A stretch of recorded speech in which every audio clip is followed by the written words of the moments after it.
Clip number 197. اس clip میں آپ قرآن پاک کی سورہ نساء کی آیت نمبر 84 سے 86 کی تلاوت، ترجمہ اور تفسیر قرآن صراط الجنان سنیں گے. بسم اللہ الرحمن الرحیم.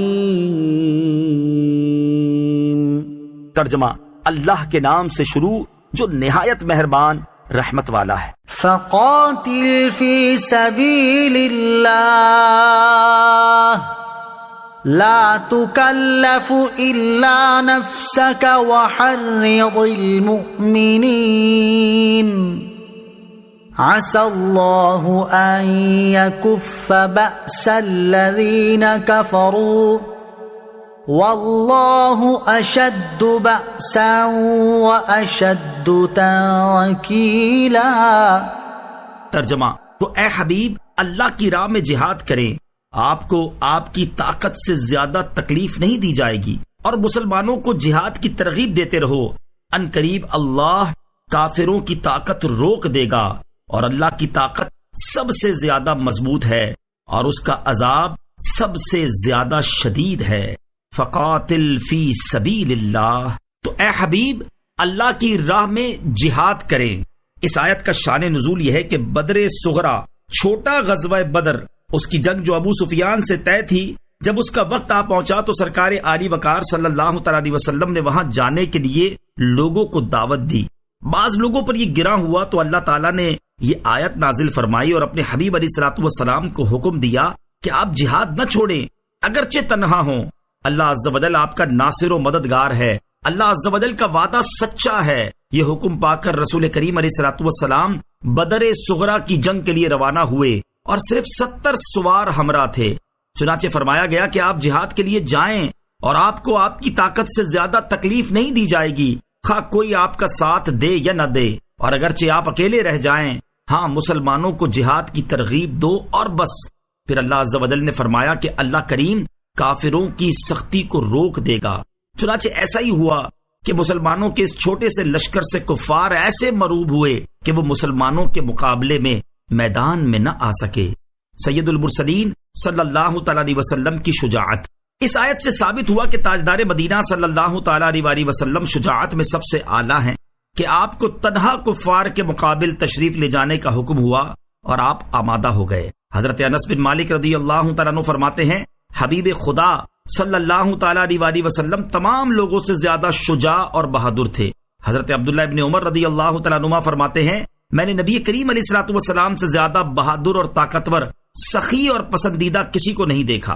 حضور پر نور علیہ الصلوۃ والسلام کی بے مثل شجاعت و بہادری کا یہ عالم تھا کہ حضرت علی المرتضیٰ کرم اللہ تعالی وجہ الکریم جیسے بہادر صحابی کا یہ قول ہے، جب لڑائی خوب گرم ہو جاتی تھی اور جنگ کی شدت دیکھ کر بڑے بڑے بہادروں کی آنکھیں پتھرا کر سرخ پر جایا کرتی تھیں، اس وقت ہم لوگ نبی اکرم صلی اللہ تعالی علیہ وسلم کے پہلو میں کھڑے ہو کر اپنا بچاؤ کرتے تھے، اور آپ علیہ الصلوۃ والسلام ہم سب لوگوں سے زیادہ آگے بڑھ کر اور دشمنوں کے بالکل قریب پہنچ کر جنگ فرماتے تھے، اور ہم لوگوں میں سب سے زیادہ بہادر وہ شخص شمار کیا جاتا تھا جو جنگ میں سید المرسلین صلی اللہ تعالی علیہ وسلم کے قریب رہ کر دشمنوں سے لڑتا تھا. غزوہ حنین کے دن جب ابتداءً مسلمان کفار کے حملے کی تاب نہ لاتے ہوئے میدان جنگ سے فرار ہوئے تو ایسے نازک وقت میں بھی نبی کریم علیہ الصلوۃ والسلام ایک قدم بھی پیچھے نہیں ہٹے، بلکہ اپنے سفید خچر پر سوار دشمنوں کی جانب پیش قدمی فرماتے رہے. غزوہ احزاب کے موقع پر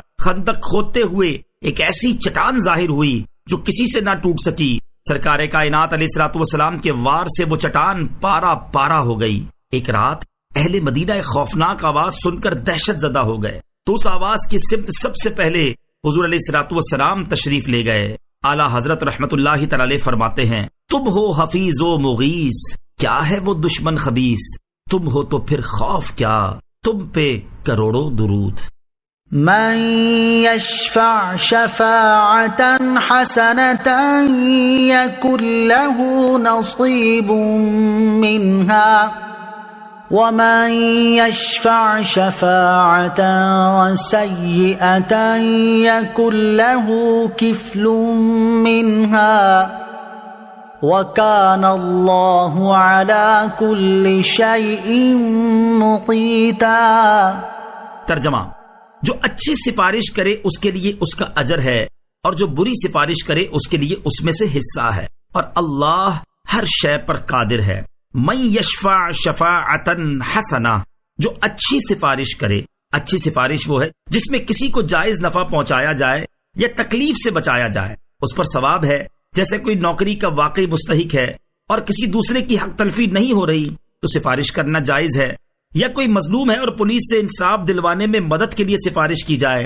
بری سفارش وہ ہے جس میں غلط سفارش کی جائے، ظالم کو غلط طریقے سے بچایا جائے یا کسی کی حق تلفی کی جائے، جیسے کسی غیر مستحق کو نوکری دلانے کے لیے سفارش کی جائے یا کسی کو شراب یا سنیما کے لائسنس دلوانے کے لیے سفارش کی جائے، یہ حرام ہے۔